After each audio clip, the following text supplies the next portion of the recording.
Community Action YouTube website.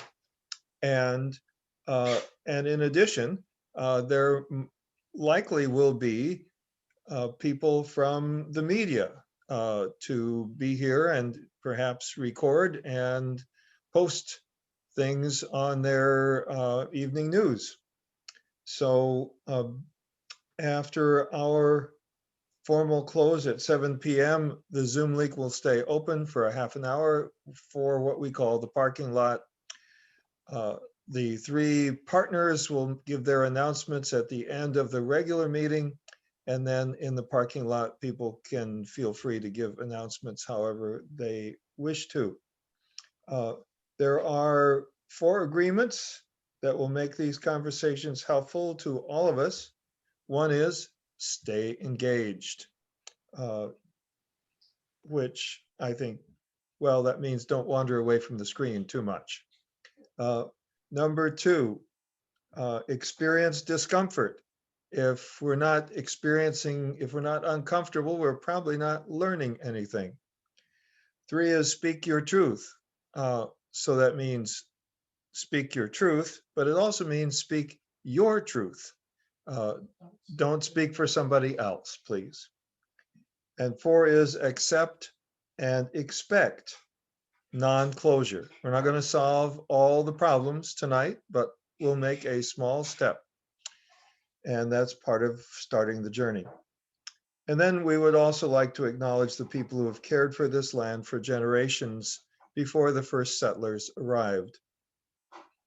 We're meeting, even if virtually, on the ancestral lands of Native nations. In Wisconsin, there are 11 federally recognized Native sovereign nations: Ojibwe, Ho-Chunk, Potawatomi, Menominee, Oneida, Mohican, and Brothertown Indians.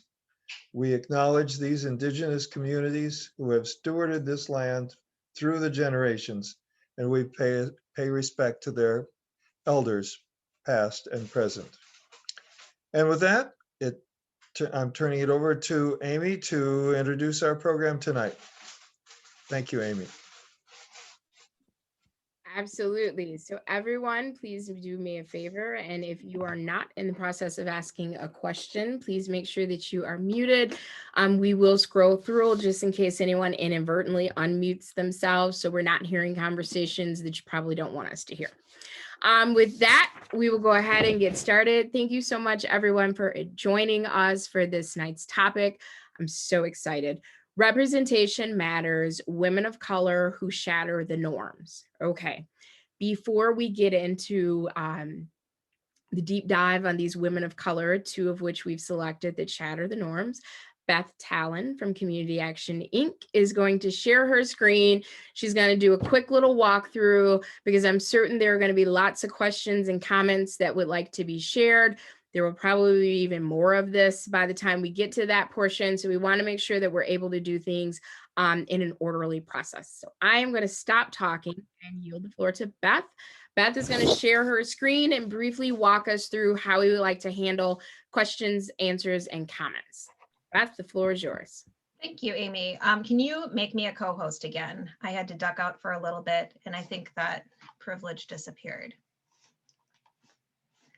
All right, so when I'm able to share my screen, let's see. And there we are.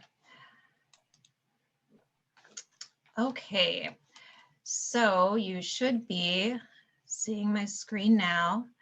Let's see, let me go to Zoom.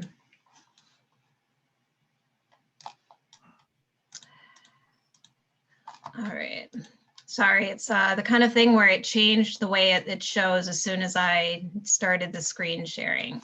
So let me figure out why it's doing that. I'm going to stop the share for a second. So I think it was doing the wrong.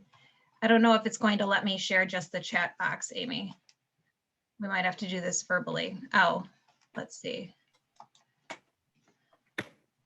One more time. I'm guessing you guys aren't seeing yourselves on here. You're not seeing the same thing that I'm seeing. That's why I'm pausing with this. next time we have me share the screen and show the chat, then I think we might actually have to have a dress rehearsal for this, Amy. So my fault, I apologize. Walk us through, Beth. I'll talk it through. Okay. This is where all my radio training comes in handy. Radio, not TV, folks. So when you are going to be asking a question, and I even had a question all picked out, or I had something that I was going to say. So you go into the chat and you can choose, it'll say everyone, which is the default. You can ask everyone in the meeting, or you can choose one of the hosts. So on my screen, it shows Amy Levy, parentheses, host after it, as the person after everyone in the meeting. And so if you aren't in the chat box, you know, you can go to the bottom of the screen, it'll pop up. If you're on your phone, there are usually dots on the bottom, you can flip between those. So if I have something that I want to say that I don't want the entire crowd to know, for example, if I know that channel 27 is here, and I'm very excited that channel 27 is here, if I have something that I want to say that I don't necessarily want on TV, or I don't want identified with my name, for example, if we're talking about something and I want to say, I've experienced this in my personal life, and I feel that not everybody completely understands what I'm talking about with this. If I want to say something that's a sensitive nature and I just want to say it to Amy, or you can also send it to me, then the host will read it without identifying who said it. So you can put something that either you just don't feel comfortable asking everybody, or if you want to share something that you just want to keep confidential, you don't want your name attached to it. So that's when we say ask a question directly to Amy, or if I'm watching the chat, you can ask it directly to me. Then if you do have a question, we ask that you not use the raise your hand, that you don't just speak, that you drop a question mark in the chat. So right now I'm going to do that in the chat. So it looks like that. You put a question mark in the chat and then we will take it. Or if you would also, do we want people to just type their question in the chat, Amy? You can also type a question or comment in the chat. But if you'd rather say it, if you have a question that you feel is too convoluted, or if you feel like you'd say it better than typing it out, you can just do the question mark like that. And this is important because we know that people get excited, especially with a great topic like this. And we want to make sure that people aren't talking over each other. And also keep in mind with the screen, I see 2 screens filled with people. We have 31 people here. This will help everybody have a voice and share their stories, share their information, and ask questions. And I don't know if you have anything else that you wanted me to talk about. All right. Perfect. And the reason we don't want you to do the hand raising function is because if you're on screen 2 raising your hand and I'm on screen 1, I can't see you. All right. Thank you so much. Hopefully everyone is clear how we want to handle questions. We are going to jump right in.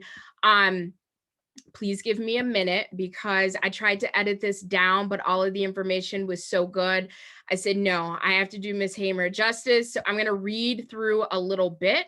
And then this evening, just a heads up, we are going to preview 2 video clips, and they are no longer than our normal clips are usually like 5 to 8 minutes. These are like almost 20-minute clips each. So we're going to do the first one. I will drop the links in case you want to watch the full story, which I encourage you to do. And then we'll have about 15 to 20 minutes to discuss after each clip. So that's how tonight is going to flow. All right. First up, we have Miss Fannie Lou Hamer. Fannie Lou Townsend Hamer rose from humble beginnings in the Mississippi Delta to becoming one of the most important, passionate, and powerful voices of the civil and voting rights movement, and a leader in the effort for greater economic opportunity for African Americans. Hamer was born on October 6, 1917 in Montgomery County, Mississippi, the 20th and last child of sharecroppers Luella and James Townsend.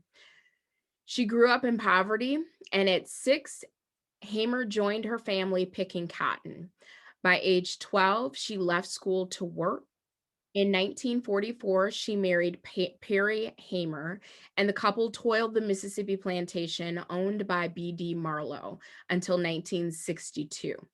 Because Hamer was the only worker who could read and write, she served as plantation timekeeper. In 1961, Hamer received a hysterectomy by a white doctor without her consent while undergoing surgery to remove a uterine tumor. Such forced sterilization of Black women, as was to reduce the Black population, was so widespread, it was dubbed a Mississippi appendectomy. Unable to have her children of their own, the Hamers adopted 2 daughters. That summer, Hamer attended a meeting led by civil rights activist James Foreman and Student Nonviolent Coordinating Committee, also known as SNCC, and James Bevel of the Southern Christian Leadership Council, SCLC, to register to vote in Indianola, Mississippi.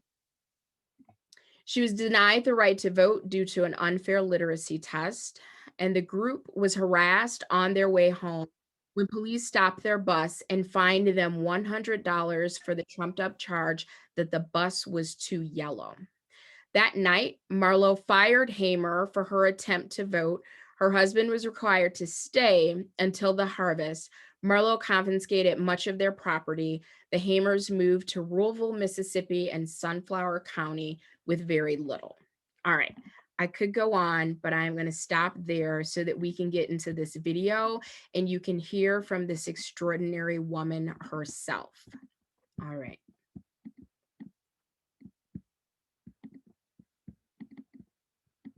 Money, they had nice homes, and we were nearly free. We never did. By the time I was 10 or 12, I just wished to God I was white, because they had food to eat, they didn't work, they had money, they had nice homes, and we would nearly freeze. We never did have food. We worked all the time and didn't have nothing.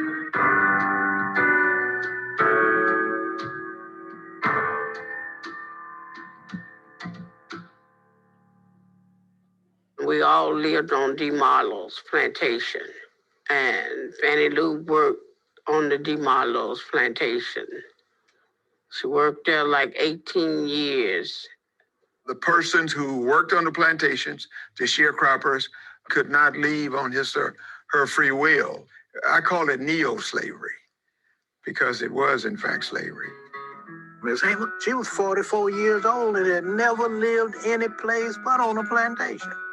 And so she wanted to go. I mean, they were hostages, really. They couldn't leave without approval of the plantation owner. And they didn't get much money, so they didn't have a lot of money to run away with. All of what they had accumulated were taken away from them by an overseer, a white overseer on the plantation, who poisoned their mules and destroyed their crops and disabled their automobile. But Miss Hamer, she was a very determined person, and she had been trying all her life to get away from the plantation. The direction of Fannie Lou Hamer's life changed in August 1962 when the Student Nonviolent Coordinating Committee, or SNCC, held a public meeting in nearby Ruleville. I can remember in 1962, this lady named Mary Tucker. She and my mom was best of friends. And she told my mom that they was having a mass meeting at William Chapel Church. And she asked my mom, did she want to come? And they talked about, how it was our right that we could register and vote. And they was talking about we could vote out people that we didn't want in office. I'd never heard until 1962 that Black people could register and vote. And you can understand why.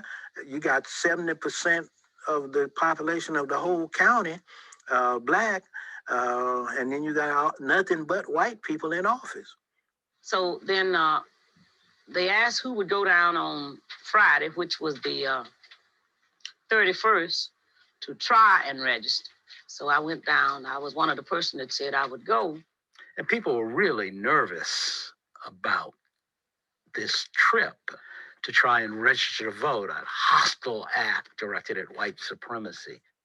I was on the bus, and everybody on there was afraid, even myself. White men in trucks were driving by, waving guns and yelling, sentences at us. And so these people on the bus were kind of upset, and Fannie Lou Hamer started to sing. This little light of mine, I'm gonna let it shine. She began to sing, "This Little Light." and people calmed down and were ready to face whatever they had to face.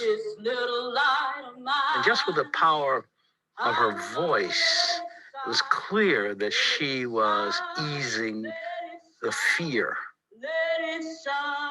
Well, it didn't take long for the registrar and other people to shut down the circuit clerk's office where you went to register to vote.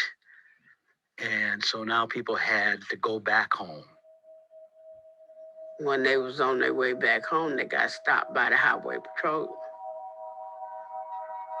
And the reason they got stopped, highway patrol told them that the bus was too yellow. Riding the school bus, what other color's gonna be? Before she made it home, quite naturally, the registrar called DeMarlo and letting him know that Fannie Lou was down there trying to register to vote. And the landowner drove up.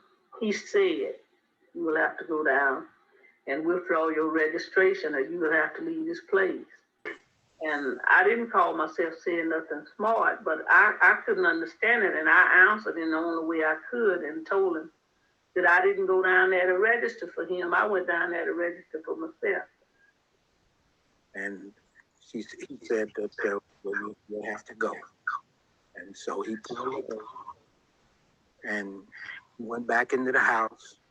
She would leave her husband and her 2 daughters on the plantation, and that she would leave so that they could bring in the crop so that they wouldn't owe the plantation owner any money. Daddy took Mama to Miss Mary Tucker's house. On the 10th of September of 1962, my daddy felt some kind of way that Mama wasn't safe there.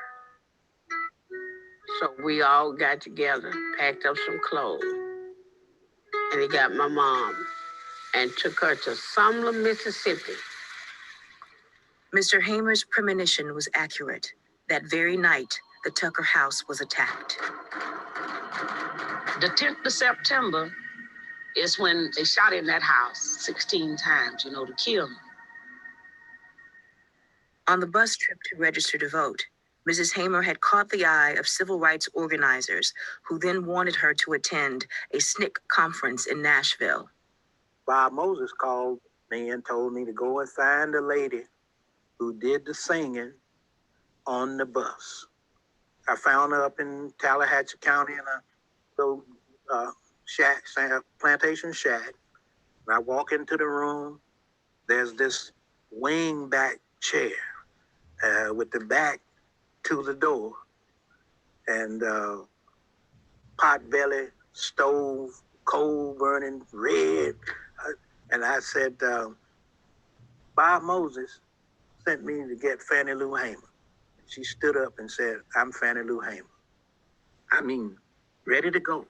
I mean, didn't know if I was a kidnapper or what.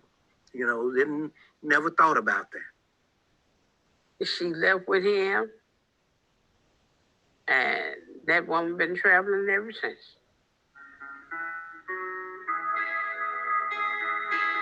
Mrs. Hamer's presence at the 1962 SNCC conference in Nashville, where you could see for the first time, a local person from Mississippi reflecting exactly what you wanted to find in the rural South. It becomes clear we're dealing with somebody different. This is no submissive, docile, servile sharecropper.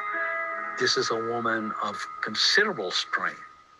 When she stepped forward, I don't think anyone at SNCC realized how strong she was, and she may not have realized how strong she was.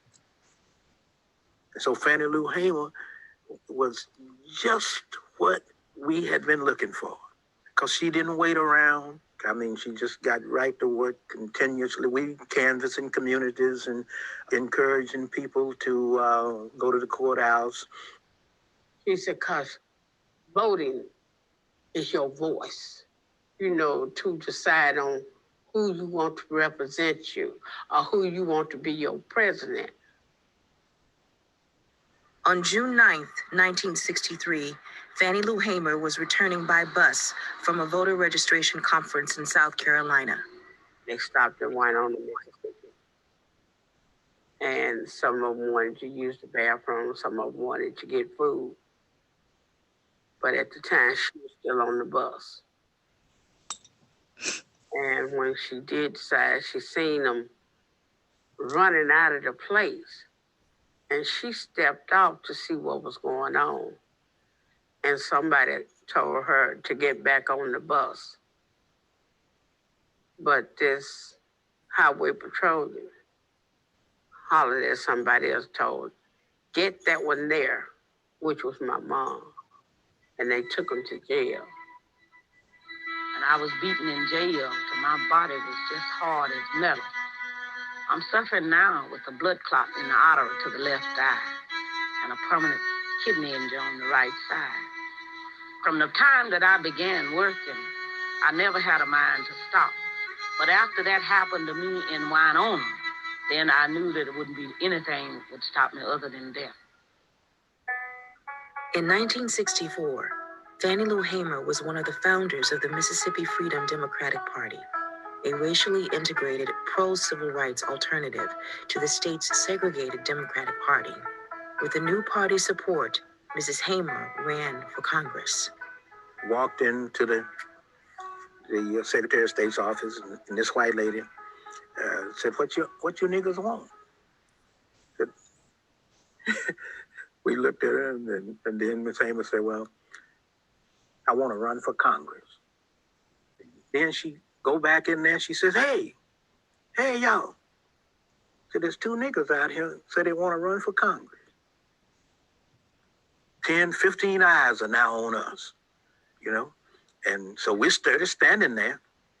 And so she come and put this pile of papers on the counter and said, fill these out. Fannie Lou and I go out into the corridor up there and fill out the papers, bring them back. She says, okay, this is okay. But you need a cashier check, $500 made out to the Democratic Party Executive Committee.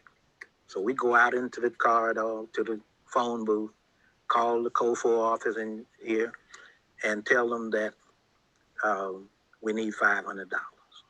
They said, don't move, stay there. Somebody will be there with the money. Okay.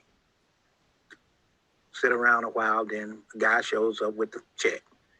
We take the check into the office, give it to the lady, and start to leave. She said, hold it. So there's one more step. That at the time the candidate qualifies, the campaign manager has to sign these papers. And she said, this is the last day to qualify. It's 4 o'clock. We're going to shut this down at 4:30. And if you don't get this all in today, you're out of luck. You won't be able to run. Fannie Lou Hamer looked at me and she said, Mac, go in there and put your name on them papers and let's go home. I said, oh, Miss Hamer, come on now. I don't know nothing in the world about being a campaign manager. He said, Mac, you know as much about being a campaign manager as I know about running for Congress. Put your name on the papers and let's go home. In August 1964, Mrs. Hamer was a member of the Mississippi Freedom Democratic Party's delegation to the Democratic National Convention in Atlantic City. There, as the nation watched, the Freedom Democrats demanded to be recognized as the only legitimate Democratic Party from Mississippi. Everybody knew that the state of Mississippi discriminated against Black people, denied Black people the right to vote. Everybody in the Democratic Party knew that the Democratic Party of Mississippi was an all-white and white supremacist party. They weren't even loyal to the Democratic Party. They came to the Democratic Party's convention supporting Barry Goldwater, the Republican.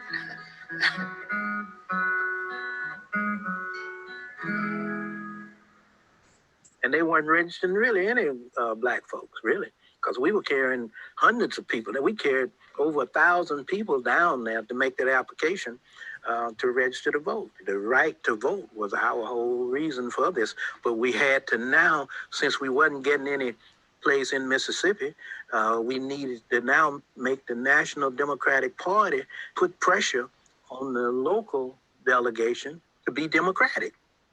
Our challenge before the Credentials Committee was to try to deny the credentials to the regular Democratic Party.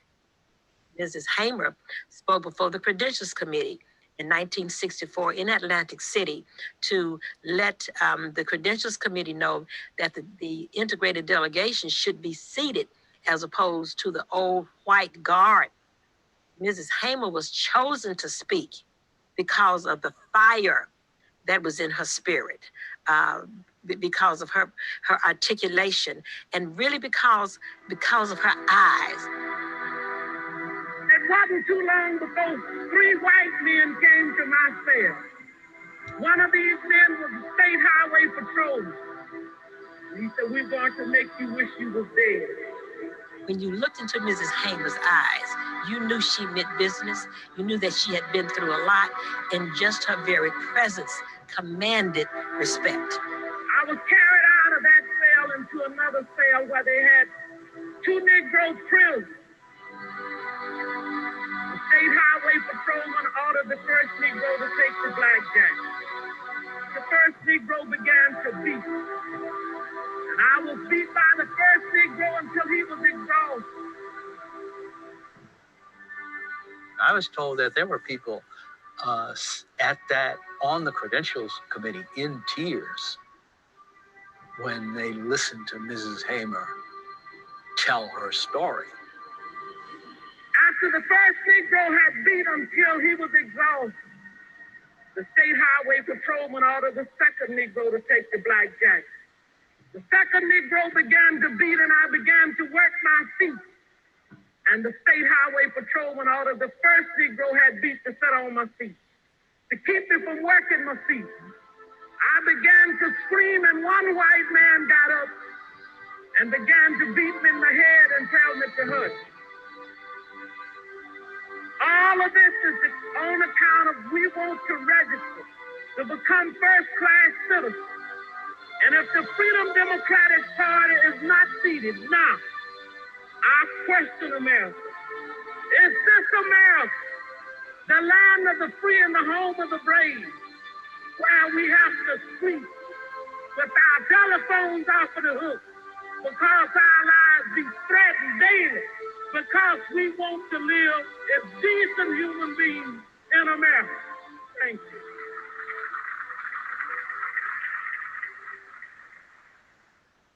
We thought we had the case won. We thought that we had come here and we were going to get the National Democratic Party to say, okay. With Mrs. Hamer's testimony at that moment, without knowing, the kind of arm twisting that was going on in the background, the kind of threats being made by the White House, Lyndon Johnson's White House, it seemed as if, to me, there would be an actual vote permitted on whether or not to seat the MFDP. And my feeling was that if you got that vote, a majority of the convention would vote to seat the Mississippi Freedom Democratic Party. But behind the scenes, President Johnson and party leaders had no intention of allowing a vote by the full convention. Instead, they offered a compromise, allowing 2 members of the Mississippi Freedom Democrats to be recognized as delegates at large. So they offered us that, what they call a compromise of 2 seats at large, really representing nobody. Some are wanting to accept the compromise, and most of the SNCC people are saying no, and they take us off into a little meeting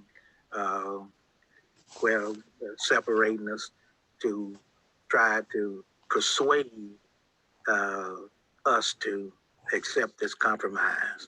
And so, and then Mrs. Hamer standing up and, just saying we shouldn't do this. We are not going to do this. And then all of us, the delegates, vote with her. So although at one level the challenge failed, that is to say that the Mississippi Freedom Democratic Party was not seated.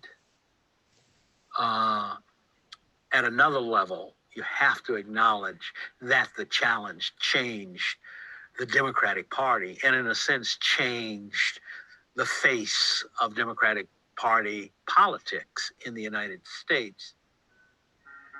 Shortly after the convention, Fannie Lou Hamer joined fellow SNCC activists on a trip to Africa.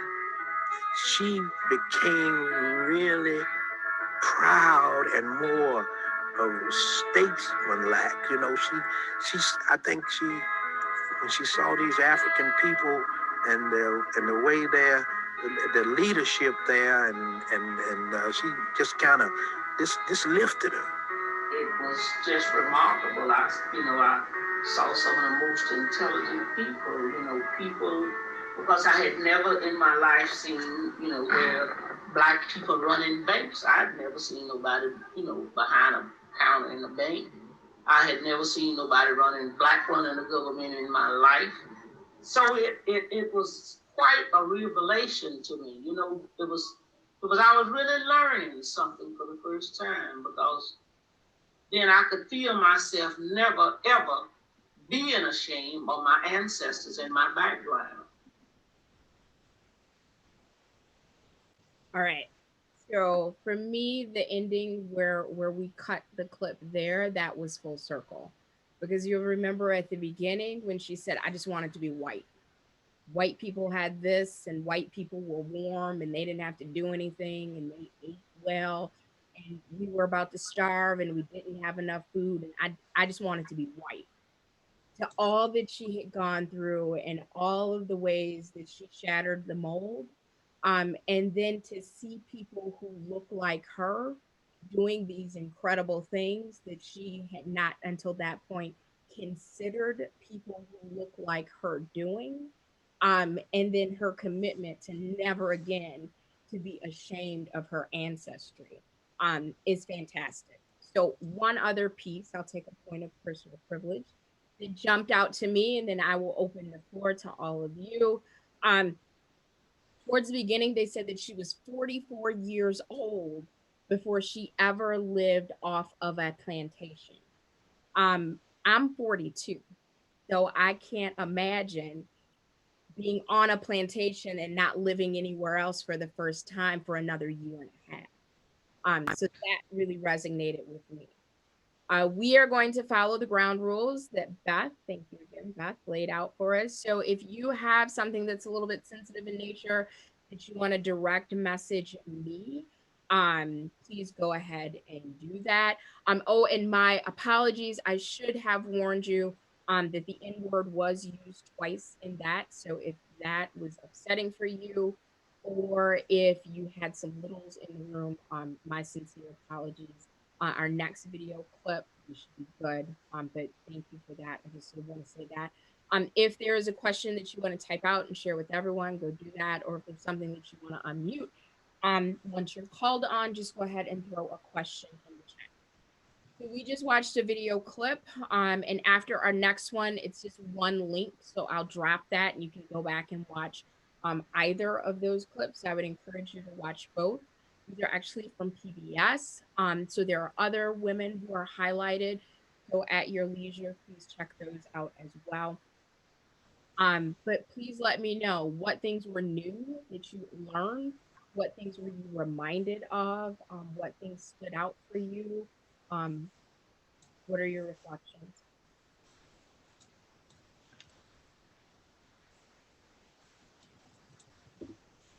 While we're waiting, the other thing that I will emphasize is that two of the three fantastic organizations in this three-part partnership, YWCA Rock County and Diversity Action Team of Rock County, are nonpartisan. So I want to be clear about that as politics kind of came up.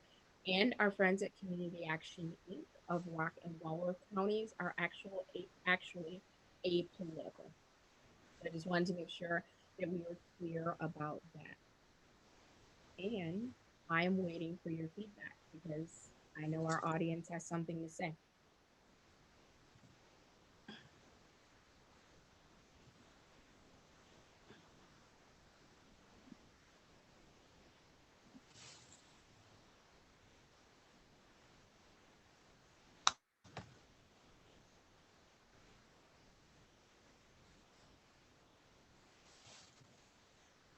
I'm a licensed professional educator. I'm comfortable with wait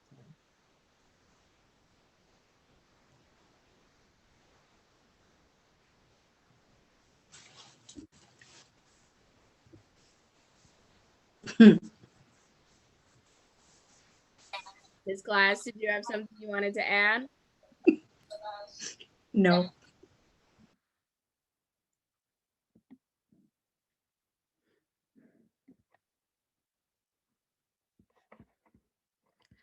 All right, Mr. Levy, I see that you have a statement. Go ahead. Question. Just watching the video. I used to teach social studies, and so I've seen Miss Hamer's story. But sometimes, like that I don't teach now, I'm not in that regular habit. Like for those of us that have been teachers, you get used to doing things over and over again, and sometimes you forget the little details. So, just listening to her talk about that process of political participation, and what was at risk in doing that. By just attempting to vote, her life being disrupted. So that's a small point. And then even as they kind of talked about not accepting that compromise with the Democratic Party, that, the standing now where people or African Americans in the Democratic Party, but all the work that has to be done within parties and outside of parties to even get to a place where you can have some of the things that they were actually working for at that time. And so when I think about like the voting laws that are being changed, proposed to be changed after the outcome of the election, it's just a reminder that what we just saw is where people are trying to take us back to. Thank you, Mr. Levy. And the other thing that stood out for me, this is someone who has a lot to lose. This is a mother of, at that time, small children, who is away from her children, who is being brutalized. So talk about sacrifice. Neil, I see you have a question mark. Go ahead. Hi, I was struck by the way in which the powers that be pulled strings behind the curtain so that things wouldn't be upset. And I'm sure that goes on today as well. And we have to be willing to stand up like Ms. Hamer did.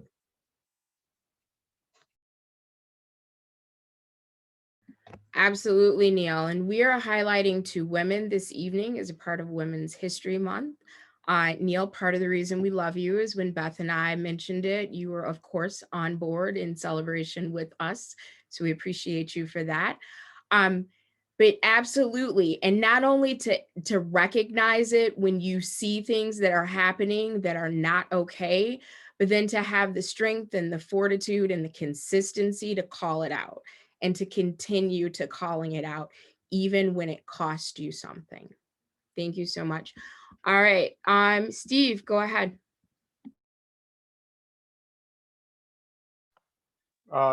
Just a couple of comments on that. That was the 64 convention.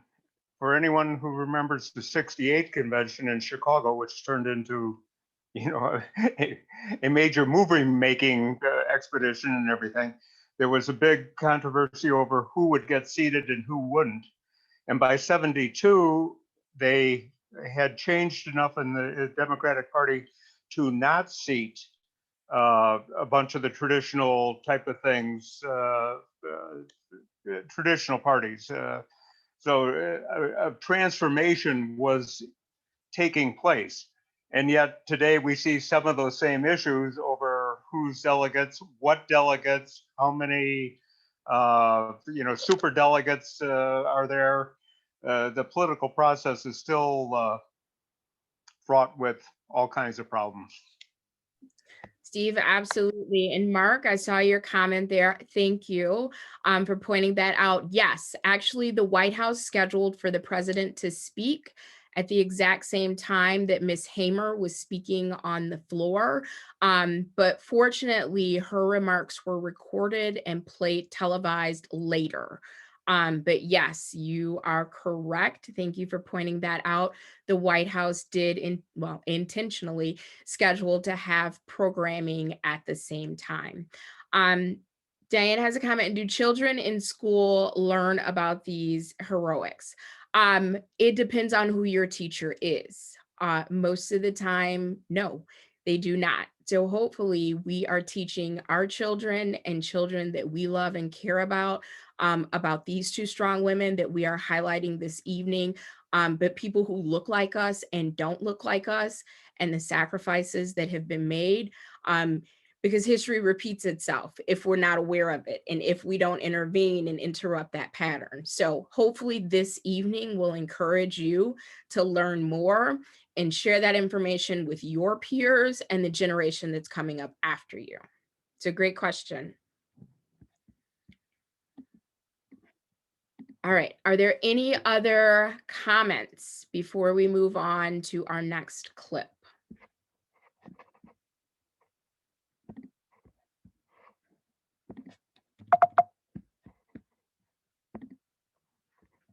Okay, so the next woman that we will highlight is Val Phillips. So we went from national to more local, but definitely has national recognition as well.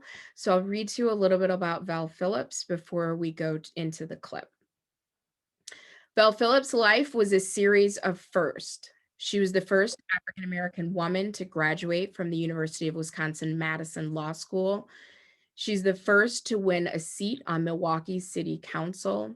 She was the first to become Secretary of State of Wisconsin. She was the first to become a judge, and she did it all in a time when many African Americans were not allowed to exercise their civil rights. So when we are watching the first 20 minutes or so of Val Phillips' story, I want you to pay special attention to her creativity in how she got to some of those first, and then we'll talk about it after the clip.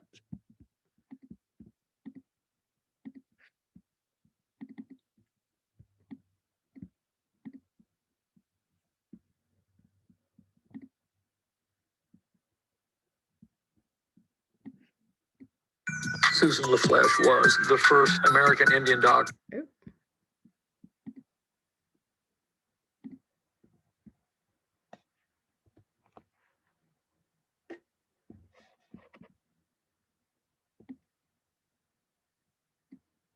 Dream Big Dreams is funded in part by the Greater Milwaukee Foundation, Harvey E. and Harriet V. Vick Fund, Helen Bader Foundation, EBU Foundation, the charitable arm of the Capital Times, Wisconsin Humanities Council, with funds from the National Endowment for the Humanities, Brewers Community Foundation, Milwaukee chapter of the Lynx Incorporated, and Friends of Wisconsin Public Television.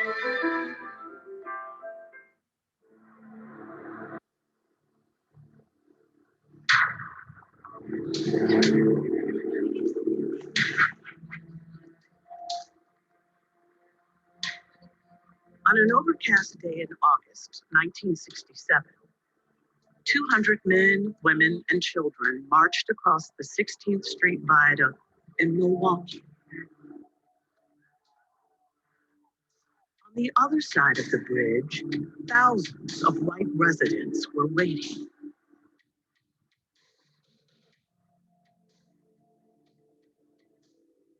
They shouted racist taunts, hurled firecrackers, rocks, and bodily fluids.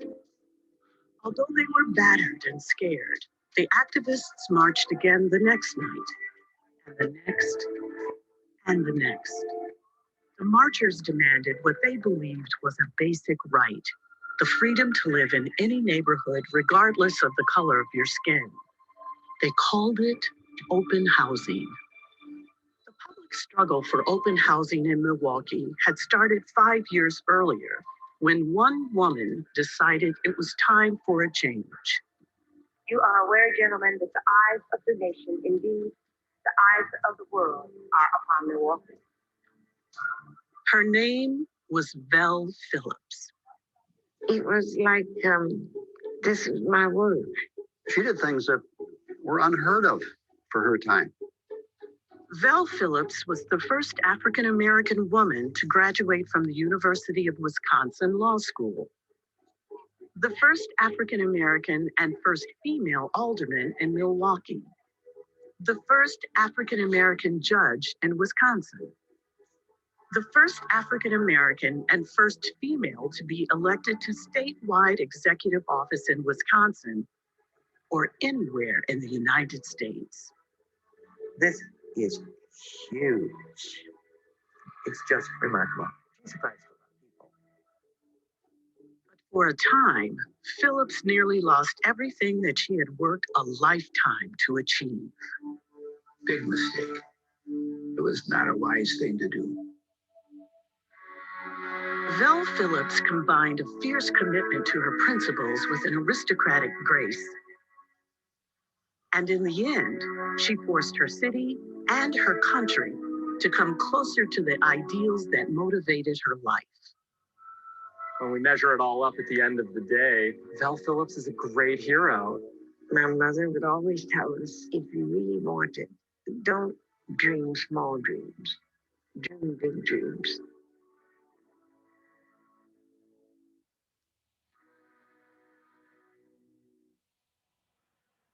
My name is Vel Phillips, and VEL is short for Valvalia. I was named after my aunt in Milwaukee, Wisconsin, many years ago.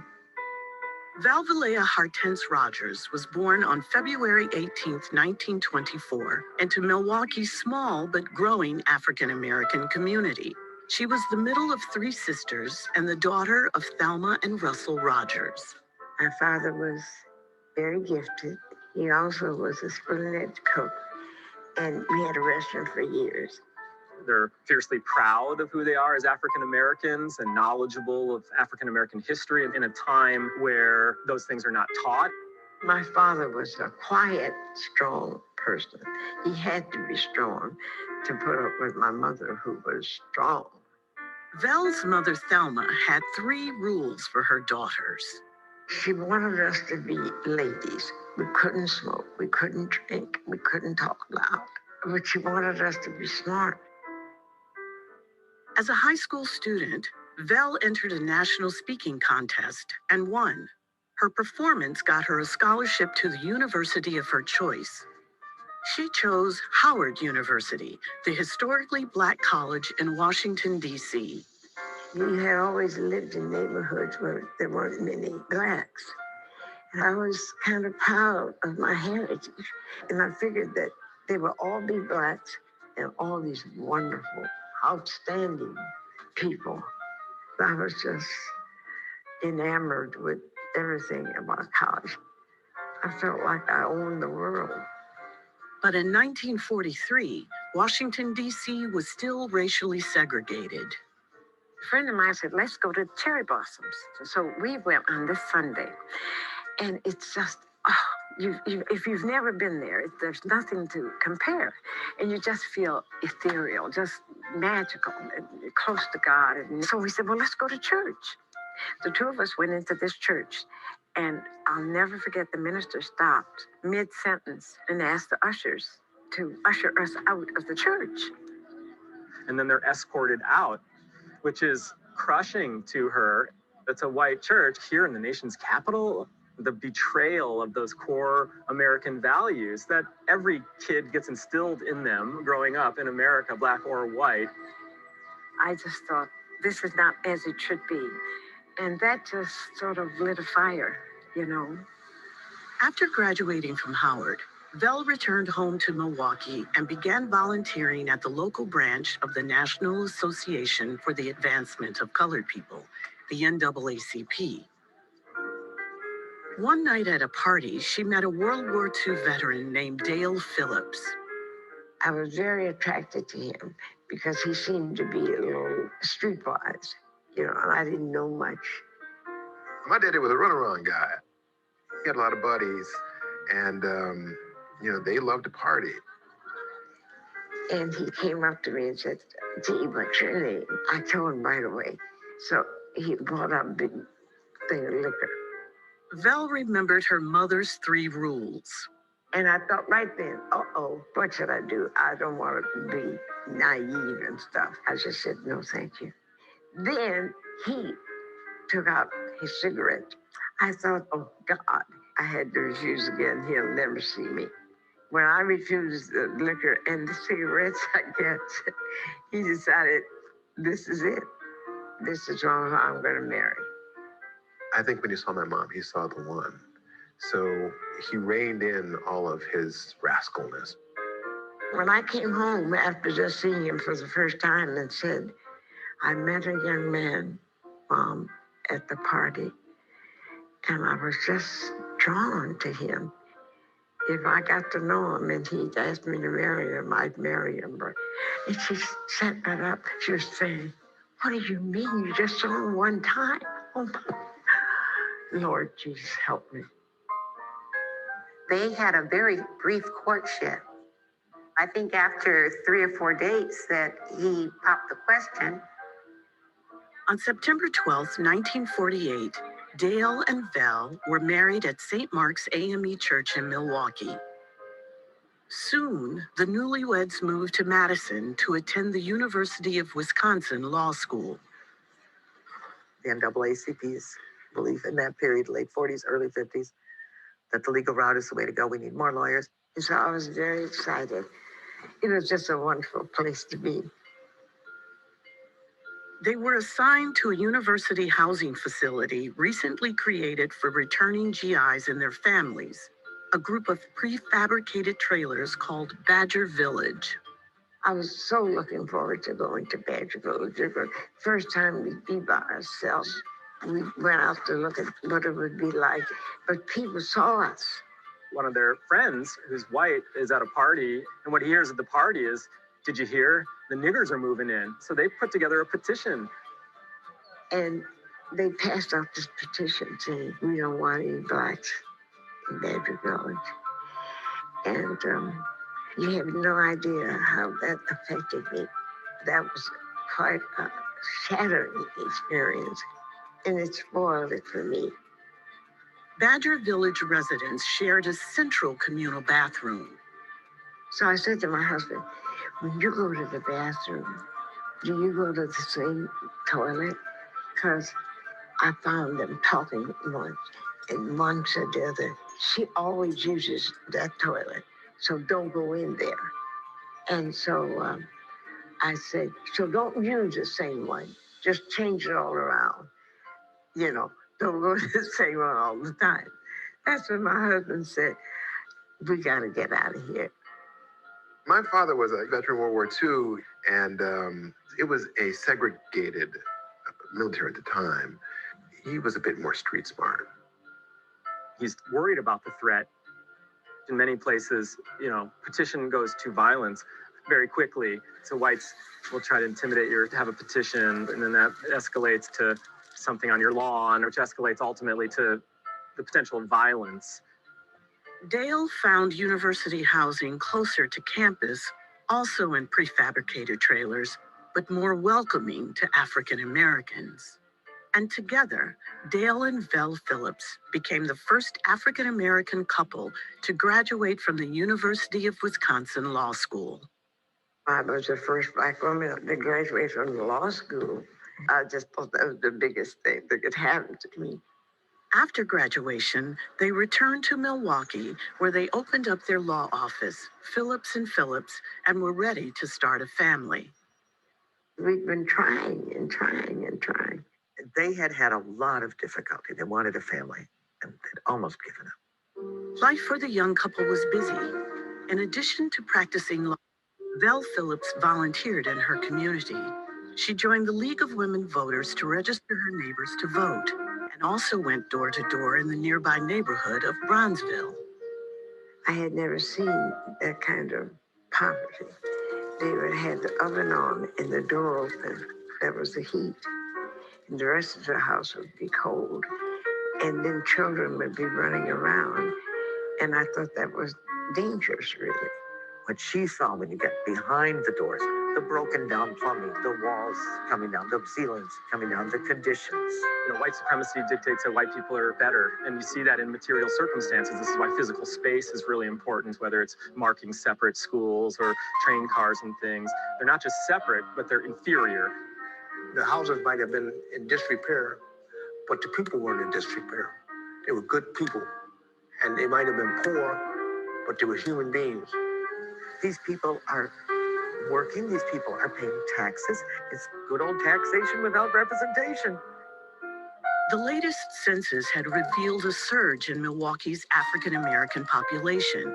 With it, a new ward was created and the possibility of an African American alderman on the all-white, all-male Common Council. The Common Council in Milwaukee is a very powerful city council. And even when you are not able to carry the day on a legislative measure, you have a vocal platform. You're quoted in the paper. So you can put Black experience, Black interests out there. You can be on record, too. That was just not possible before. 1956 would be the first election to include the new ward. Doyle Getter, who worked for the Journal, I called him. I said, Doyle, how many women have been on the council? He said, well, oh, you're thinking about running? And I said, yes. And he said, oh, no, I wouldn't do it. You just wouldn't fit. You're just too dainty. And a lot of men, they smoke and drink. I said, well, I don't have to drink to be a good city council person. The new second ward included both Black and white neighborhoods. Realistically, I think even if you've gotten every African American adult, over 21 was the age then, to vote, it wouldn't have been enough. You're going to need some white votes. Phillips decided that if she wanted to get elected, she would have to hide that she was Black and that she was a woman. Campaign literature listed her as Val instead of her given name, Valvalea. And in the white areas of the second ward, Phillips made sure that the campaign literature included no photos of her. I mean, I see it as just a savvy political and strategic decision to win. To help get her name out, she turned to Milwaukee's white liberals. Val didn't have that artificial barrier in her head about between Blacks and whites. She was just able to get along with everybody. That was such an admirable characteristic of hers. Her district was half white and half Black. I was given the white district, and her little card had her name and her background. But in the Black district, the cards had her picture. And so I was passing out cards in the white area, and some guy said, how come you don't have her picture on this card? I said, well, we have many different kinds of literature. One morning during the campaign, Val got a phone call from her doctor. The doctor called me and said, oh, I had to come back. I said, oh, I'm too busy. Why don't we wait till after the election? The doctor said that it's very important that you come in. I told that to my mother, then she started crying. It's the big seat. So when I went into the doctor, I was then convinced that it was cancer. So I stood up. He said, sit down, Mrs. Phillips. I said, no, when I'm getting bad news, I like to stand up. He said, do you know how to knit? I said, what does that have to do with anything? He said, because you're pregnant. You gotta be kidding. Stunned, Phillips walked back into the waiting room to Dale. I said, honey, I'm pregnant. He just hugged me. He said, oh my God, baby, what wonderful news. But I was almost in tears because I said, now I'll never win. I was so thrilled that I was pregnant, but I was afraid that it would cost me the election. And that really frightened me. And you're talking the mid-1950s? Maybe you finally convinced them to vote for you as a woman and as an African American, but you as a mother? Phillips decided to conceal her pregnancy until after the election. Right away, I started wearing stuff that would hide it. You know, the artists wear those kind of coats. I bought some of those, and nobody knew I was pregnant. And I would come home, and I would just be worn out. And my husband would rub my feet. Oh, how you doing? What a good job. Still campaigning on Election Day, the Phillipses offered to drive fellow residents to the polls. Vel asked one white couple whom they were planning to vote for. The woman said, we're voting for Vel Phillips. And the man said, yes, we think he's very qualified. We think he's a very good candidate. I stopped like that. My husband said, oh, good. We think he's great. You're voting for the right person. On April 3rd, 1956, Vel Phillips was elected as Milwaukee's first female and first African-American alderman. Milwaukee was incorporated in 1846, and this was 1956. So it took 110 years. And when I won, the reporter talked to me. She said, how does it feel to be the first woman on the city council? I said, well, being on the council is a wonderful thing, but I have something even more important and more meaningful for me because I'm a child.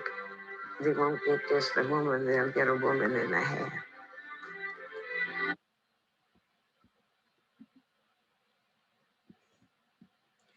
All right.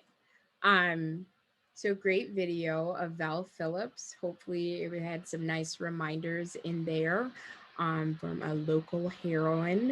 And hopefully there are some new things that you didn't know that now you do. What questions, comments, concerns, what are you thinking after seeing the Val Phillips clip?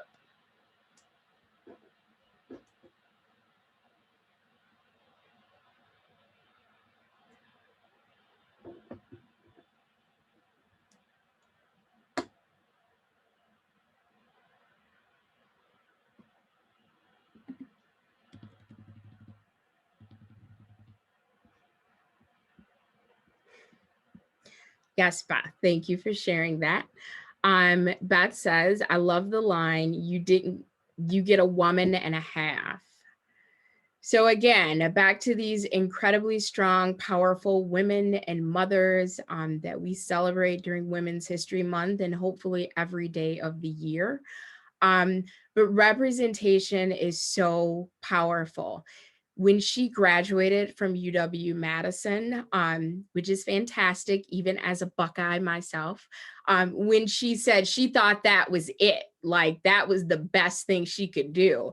And she, rightfully so, she was very proud of herself, but she just went on to shatter another norm and following it up by shattering even more. I thought it was interesting and kind of a sign of the times that the physician, before he announced that she was expecting, asked if she knew how to knit, as if that was a prerequisite for being a mother. I would be out of luck unless scarves count. So that was interesting. Hopefully people aren't asking those questions today. What is your feedback? What impressed you? What did you not know before you viewed that video clip?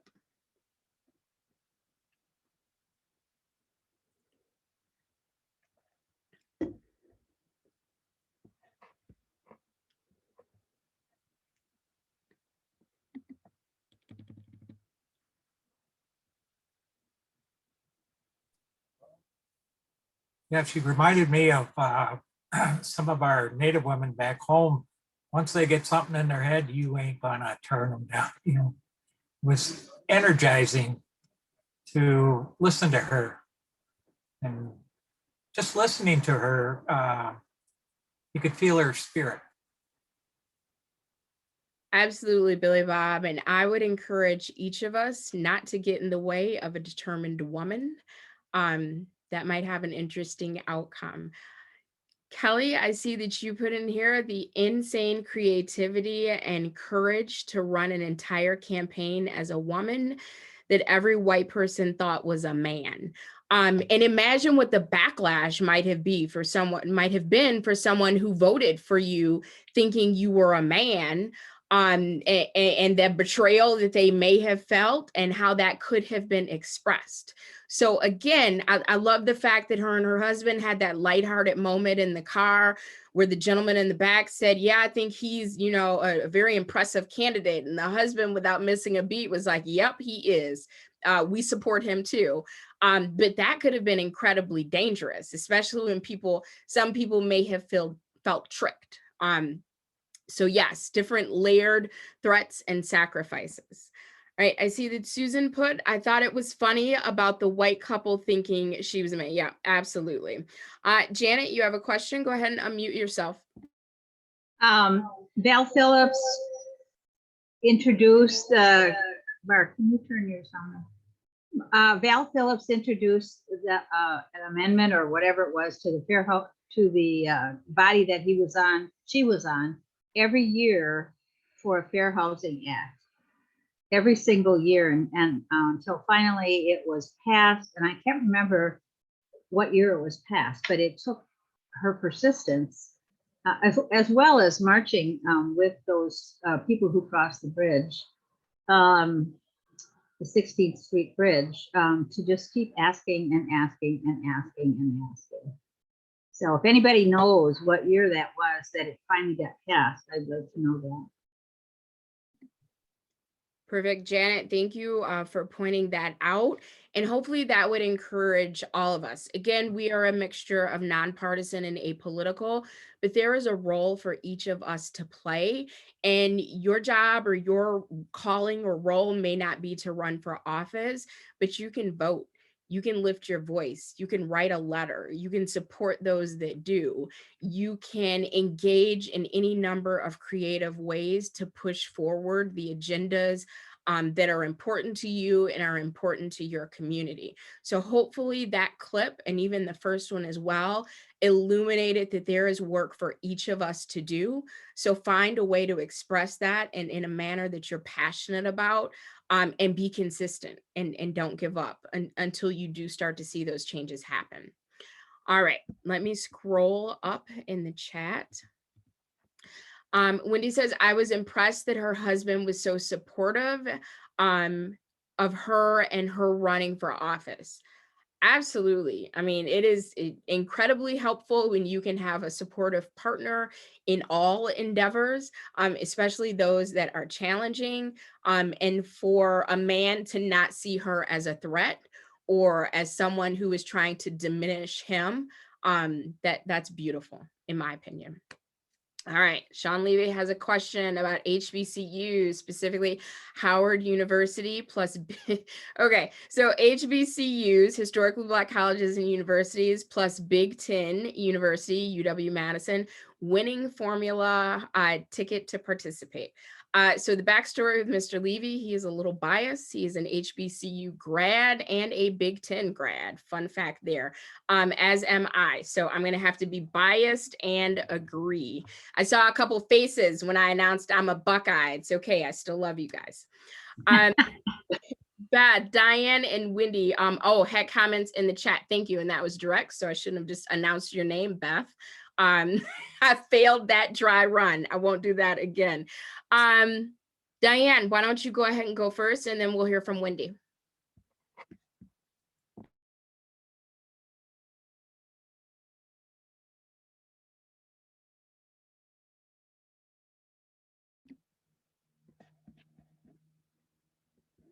All right.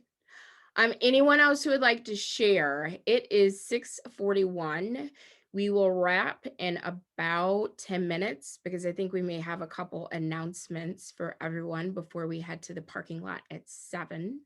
But are there other questions, comments, things that you've absorbed from the first clip. It's not too late to go back and to have some conversations. And then to think about the two different women.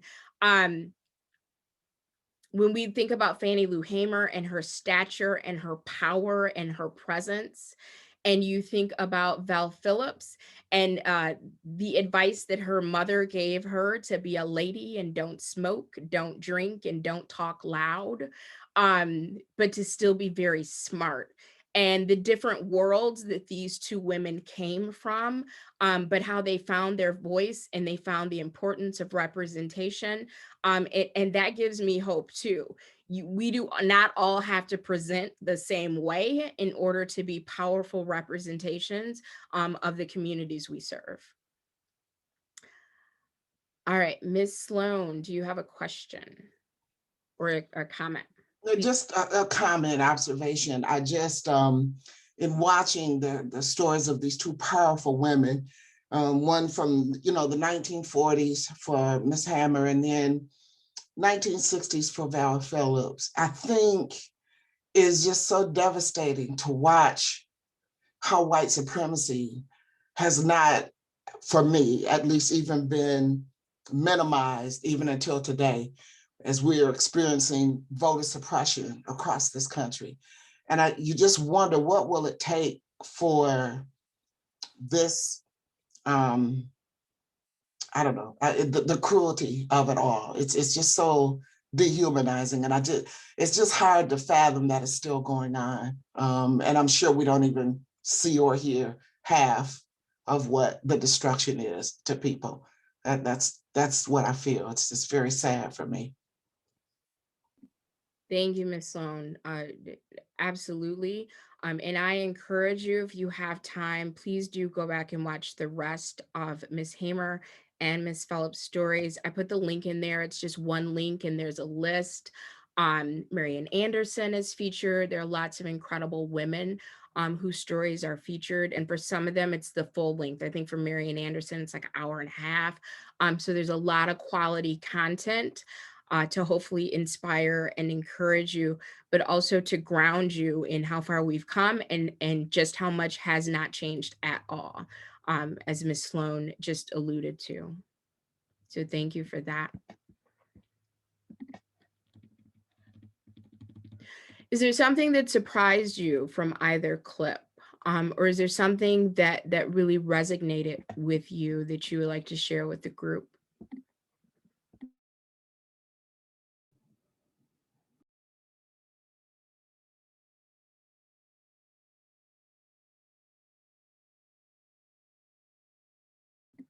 All right, Mr. Levy, you have another statement?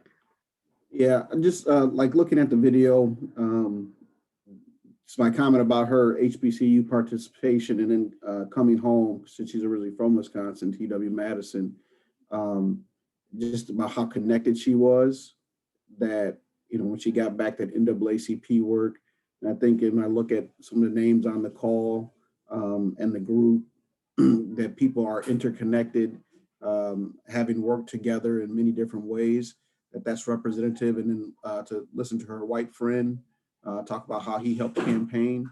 It just reminds me of things that Reverend Prue told me years ago when I was younger about, how we have to work together in the community, that we're not in things alone. So, just kind of that hopeful moment. And like I said, since there's all these things happening on Zoom and there are more people involved than ever before, that kind of, once our current situation has changed a little bit as people are getting vaccinated and things like that. But how do we keep the momentum of the things that we have going now? And then actually kind of get to the place where we can move things too. Thank you for that. And actually, as you were speaking, that brought up an interesting point for me with her explanation of why, because remember, she won that scholarship and she could have gone to any college she wanted. And she so wanted to be at Howard University and to be surrounded by Black excellence. And she even mentioned that she was enamored by her classmates, and being enamored with yourself and those that look and express themselves like you does not mean that you cannot partner with those who don't look like you. Both of those things can kind of coexist. And I was excited that her story pointed those out clearly. Janet, did you have something that you wanted to add before we moved on? Yeah, go, please, Mike, go right ahead. This is kind of a follow-up to Wanda and other people, in the sense that there's such struggles, such willingness for people to sacrifice their lives, their health, their safety, to make changes. And fortunately, they do it. They go forward, they struggle. We always need those heroic people to guide us along. But I think that, as we can see, and as Wanda referred to, the resistance is always there. The resistance to the effort to get equality, to have people move forward. I just read something today about the Tulsa riots, where it was the richest Black community in America and was totally destroyed by white people. And now we have the Republicans really making every effort to stifle voting, to make it more difficult to vote for people, and especially aimed at Black people. There we go. We can't let anybody who's not white like us go forward. And it's, what has to happen? I keep asking myself, what has to happen for that to stop? I think that it's lovely that Biden has such a diverse bunch of people that he's chosen to work for him. What kind of counter resistance is there going to be to that? Especially in the next 2-year election cycle, unless we keep up the push and find our heroes to go forward from there. I just get frustrated. I understand what Wanda's saying. Frustrating. Thank you for sharing that, Janet. Unfortunately, we can't legislate hearts. And I don't have an answer for you for what it will take, but I know that it will take as many people as are willing to do something different, and to consistently do something different, and to stand up and speak out, even if that costs you something. So yeah, I think that is going to be required, that and much more. Susan dropped in the chat that she thinks that HBCUs are a good idea and serve a similar purpose as women colleges provide for women. So I will just add to that, that the whole reason for the creation of HBCUs is that formerly, the descendants of formerly enslaved people were not allowed in other institutions. And so there was the necessity to create our own institutions. I'm a proud graduate of Alcorn State University, started out as Alcorn Agricultural and Mechanical College in 1871. The descendants of formerly enslaved people to be educated at a college level. So yes, very important. Nancy, you have a question, go ahead and unmute. Okay. I don't know. The first thing, it says me to everyone, and why it doesn't say my name. So then I put my name in. I have a comment. I've started to read a book. I haven't finished it yet, but I'm really impressed so far. The author's name is Teresa McGee. She's written a book called The Sum of Us. And she makes the point that we're never going to get past this problem until we start realizing that together we all gain. It's not a fixed pie. And a lot of white people look at it as, if Black people gain something, that's my loss. And she says that's not true. And she has all kinds of examples of how it is that racism hurts whites as well.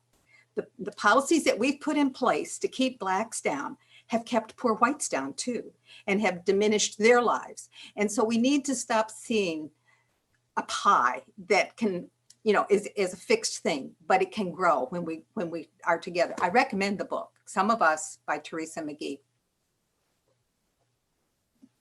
Perfect. So I'm going to ask my colleague Beth to do a little double duty. Could you pull up, I believe you said, Nancy, the sum of us, and then include the author and drop that in the chat. Okay. I am going to do a final call for questions, comments, reflections that you want to share. And then I am going to give my monthly reminder of how you save the chat. Hopefully that will be helpful to someone. I will be brief because it is a repeat. And then I have an exciting announcement, and a couple of my colleagues may have a couple of announcements to share as well. Thank you. All right, so anyone who is interested, the title and author have been added to the chat. Okay. If you would like to save the chat, because like most months, links are in there, book recommendations, lots of good information. There is a rectangle that says file, and next to it, there is a square with 3 white dots. If you click on that square with 3 white dots, that first option at the very top says save chat. If you click on that, somewhere on your desktop, the Zoom chat will save. So what you want to do is go into your search and type in Zoom chat, and it will appear. You want to double click on that. When you open it, don't be concerned. It is going to look like your friendly robot created the file for you. You just want to copy it all, put it into a Word document. You can change it to any font that you're most comfortable with and any size font that you're comfortable with as well. If I was speaking too quickly or you missed some of that, don't worry, because I am going to send this recording to Beth through WeTransfer, and she's pretty quick at uploading that. You can fast forward to the end to get those instructions again. All right, I am going to share my screen one more time this evening. So the YWCA Rock County Racial Justice Department, and really our whole organization, is supporting our annual Stand Against Racism. So for 2021, we are going to remain a virtual event for one more year. Our event last year was virtual as well. This year, our theme, which comes from YWCA USA, is Racism as a Public Health Crisis. So our video virtual premiere will happen on Thursday, April 22nd at noon on our Facebook page. I'm going to drop my email into the chat. If you would like to get a downloadable picture, and it'll be up on our website soon, but if you want to get that ahead of schedule and take a picture of yourself holding the sign, Racism is a Public Health Crisis, we would love for you to send that back to me. We have a brand new communications director, Carrie Dre, who is doing a fantastic job. And we may be using your photo as someone who supports standing against racism, and specifically racism as a public health crisis, to do some promo leading up to our premiere. So I'm going to put my email in the chat. I'm going to turn the floor over to DAT and Community Action. I know DAT has their monthly event coming up, I believe April 15th. So if my partners would like to give more information about the DAT event in April and anything else going on at Community Action, the floor is yours.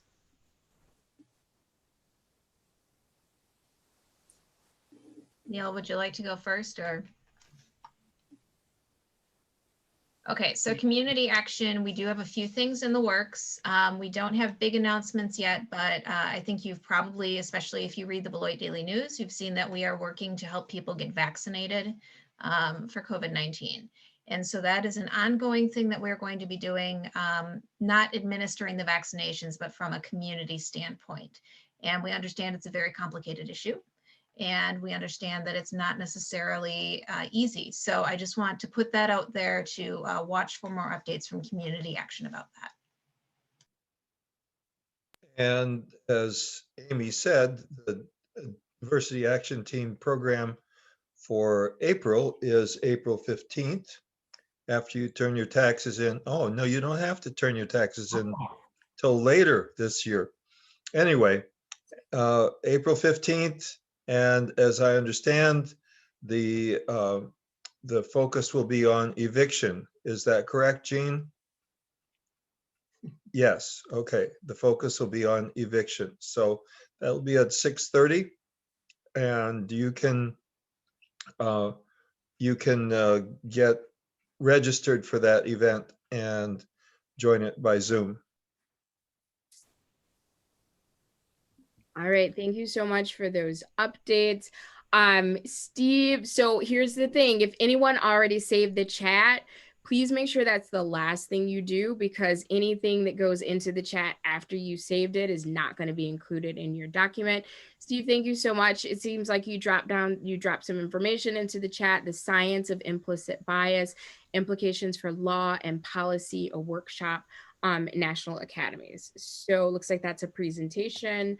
Steve is recommending that we check out. Again, Community Action is a apolitical diversity action team, and YWCA Rock County are both nonpartisan. But I would encourage, from the two of our organizations, we would encourage you to vote. There is a spring election on April 6th. Of course, we won't tell you who to vote for, but we do encourage that you inform yourself on the candidates, on the issues, and that you exercise your right to vote, and that you encourage others to do the same. All right. We have a few minutes remaining. If there are any final comments, concerns before we end recording and head into the parking lot, this is your time. So I'm going to scroll down the chat just to make sure I'm not missing anyone. I think Stephanie had something she wanted to ask. Beth, you keep me together. Thank you so much. Stephanie, go ahead and unmute yourself. Hi, thank you. So I was just going to add that I'm doing this Zoom on my phone, and I don't have the option of saving the chat. But as people have been posting links, I've just been clicking on them, and then it goes into my browser, and then I can go back later and look at those. Perfect. Thank you so much for sharing that. All right, Billy, you unmuted yourself. Do you have something you wanted to share? I'm going to take your silence as a no. All right, Jean, yes, we work hard to find really great quality videos for you. So thank you so much, Jean, for acknowledging that. And please do go back and use that link. We usually do 2 pre-meetings before we have our actual event on the 4th Monday. And we're like, oh, we should highlight this person and that person. And then we cut it for time because we did want to use longer clips today. So there's a lot of good content on that link that I gave you. So I would encourage you all, as time allows. I know we're all super busy. So make sure you go back and check those links and hear some of that content. All right. Final call in our last 30 to 40 seconds. All right. Mark just dropped in the chat something for all of us. Oh, April 30th, 1968, the Common Council defeated Alderman Phillips. 100% open housing ordinance. 12-7, the council approved Phillips' amendment to reduce the exemption of rental property from 4 and fewer units to 2 and fewer units to increase open housing coverage from 80% to 90% of housing in the city. All right, so thank you for that information. I don't remember who requested that earlier, but Mark, thank you for coming through. Okay, so team, any final thoughts, Neil or Beth, and then Neil will close us out and send us to the parking lot. I just wanted to say that when we first started thinking about this program, we thought we were going to include Marian Anderson also. And so I watched that whole piece about Marian Anderson, and I'm disappointed that we didn't use part of that also, but I want to recommend that her life as an example of somebody who is breaking barriers and stereotypes and so forth. And with that, it's 7 o'clock, and as we